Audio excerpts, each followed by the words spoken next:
రోడ్ని వేయలేరు మన వాళ్ళు. దగ్గర దగ్గర ఐసీఎల్ ఫ్యాక్టరీ పడి 30 ఏళ్ళు అవుతున్నది. 30 ఏళ్ళ నుంచి అసలు ఈ రోడ్ ఒక్కసారి కూడా వేసిన పాపాన పోలేదు. నాకు తెలివి వచ్చినప్పుడు అయితే ఈ రోడ్డు అసలు వేయలేరు. నాకు తెలివి వచ్చినప్పటి నుంచి చూస్తే కానీ నాకు వేయలేరు ఈ రోడ్డు. మరి ఇంత పెద్ద పెద్ద గుంతలు మన కార్మికులే పోతారు కాబట్టి లీడర్లు అయితే ఓరి రోడ్ల గుండా. రోజు కూలీ కార్మికులు మరియు గని కార్మికులు మరి ఫ్యాక్టరీలో పనిచేసే కార్మికులే పోతారు. మరి అదేవిధంగా వ్యవసాయ కూలీలు కూడా పోతారు ఈ రోడ్ల. మరి ఇంత పెద్ద గుంతలు, రాత్రిపూట ప్రయాణం ఉంటుంది.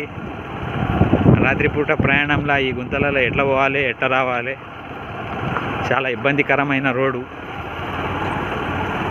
ఇది ఒక్క రోడ్ని చూసి మనం అంచనా వేయచ్చు మన మల్కాపూర్ ఏ విధంగా అభివృద్ధి అయిందనేది.